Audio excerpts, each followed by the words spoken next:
আমি খালেকের পেয়ারার বাগানে 4-5 বছর ধরে কাজ করি। খালেক তার বাপের নাম কি? আসান মোল্লা। আসান মোল্লা। আচ্ছা বলেন, হ্যাঁ কি করছে? কাজ করি, পরে আমার খারাপ প্রস্তাব দিছে, আমি রাজি হইনি। না হ্যাঁ বাড়িতে এসে টাকার লাগে, আমি টাকার কথা কইছে সন্ধ্যার সময় দেবেন। পরে আমার স্বামী বিদেশে কাজে গেছে, আমার বেটার সাথে করলে শুয়ে আছে, আমি একসাথে করবো, আমার বেটা একসাথে করবো। পরে আমার কাছে টাকার কথা টাকা দিতে চাইলে আমি দরজা খুলে টাকা দিতে লাইছি। আর হচ্ছে কারণ আমার ঠাইসি ধরেছে, মানে জোর করে জোর জবর করতে লাইছে। পরে আমি আমার চিল্লি পাততে লাইছি। আমার ভাই আইছে, আমার আব্বা আইছে, আমার আর এক ভাই আইছে, আইসি আমাকে বাঁচাইছে।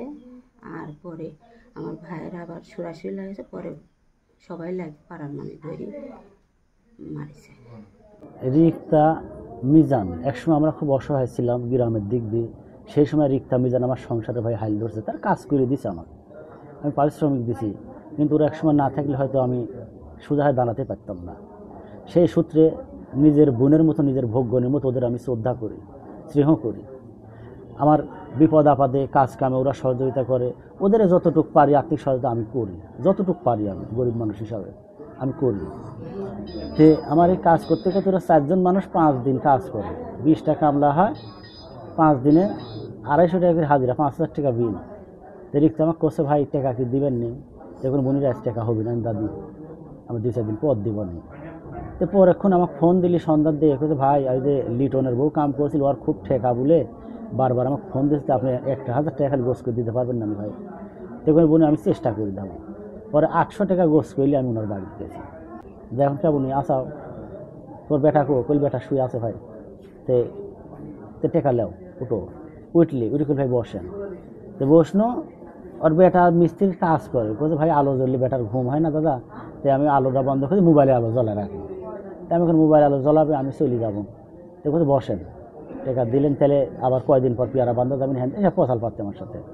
এর মধ্যে একটা লোক আলো নিয়ে আসতেছে, আমার আবার ব্যাপক শত্রু আছে ভাই, একটা মার্ডার মামলা আসামি বানাতেছে আমার, বুঝছেন? আমার এক মামা মরেছিল, সেই যা আমার কাছে ভাই আলো নিয়ে আসতে কেরাবা, আপনি তো শত্রুর হিসাব নেই, আপনি ওই সাইডের লোকের খারান ভাই, চোখের কোলে বসেন, তাহলে ওই আলোটা চলে গেলে আপনি বাড়ি চলে যান, তো নাস্তা বলুন। এখানে আমি দরজার কোলে, ওই চৌকির কোলে যাই, চৌকির কোনার তলে ধরে আমি বলছি ভাই, বুঝছেন? এর মধ্যে আসি রিক্তার আব্বা কথা কোথায়, কে রিক্তা, তাই কথা কি আব্বা, তাই করছে যে উঠে, তাই করে উঠি তো আসি, এইখানে দরজা ইয়া করে আসলে ঘুষি দিলে দি আলো ধরি করছে ওইটি কেরা, তো কোথায় খালেক ভাই, তো যখন কে কোথায় অন্য মানুষ মনে করে, আমি ভয় করে আমার ভাই কোথায় বসেন। ওর বাপ তখন ওই সন্ত খারাপ ভাবিছে, ভাইবি ওর রুবেলের ডাক দিল, রুবেল নামে একটা সাওয়াল আছে এরা দেখা যায়, সাওয়ালের ডাক দিল, রুবেল আসি ধরেন অসব গোবর মাথার পর কিল ঘুষি সমানে মারতেছে। আর রিক্তা করছে ভাই, এই রুবেল আব্বা খবরদার খালেক ভাইকে হাত দেন না, খালেক ভাই কিন্তু আমি ফোন দিয়ে ডাকি আমি টেকার জন্য, জীবনে আমার খারাপ কথা কোনোদিন কয় নাই খালেক ভাই, কিন্তু খালেক ভাই কিন্তু মারিস নি। এইভাবে পরে রুবেল আমাকে মারি ধরে বাইরে গেল, যা প্রতিভা ফোন দিলি, পরে ওই যে আমার যে মামা মারা গেছিল, মামার সালপালা দিয়ে আসি ওরা এলো পাতারি হাত উঠ দিয়ে আমাকে বাড়ি ধরে দিছে, ঠ্যাং ঠুঙে আমার এই মাথা মারিছে, এই হাতের কেনি টেনে সব মারি ফাটা ফেলাইছে। কারণ রিক্তা যে কথাগুলি বললি যে খালেক ভাই আমাকে এই কথা, রিক্তার মনের কথাই গিললে ভাই, রিক্তাক জোর পুরোভাবে এই কথা বলানি হয়েছে।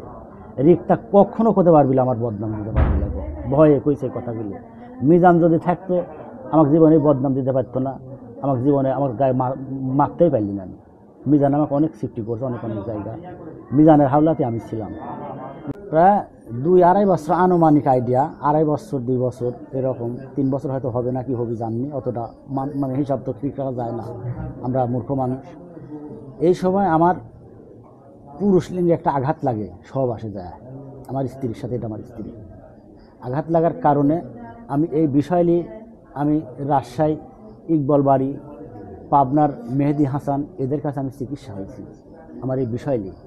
আলট্রাসাউন্ড করছে, কাগজপাতি সম্পূর্ণ সব কিছু আছে, আমি অকেজি স্ত্রীর কাছে। আর এই বদনামটা এরা আমাকে দিচ্ছে, আমার রিপোর্ট সব কিছু আছে ভাই।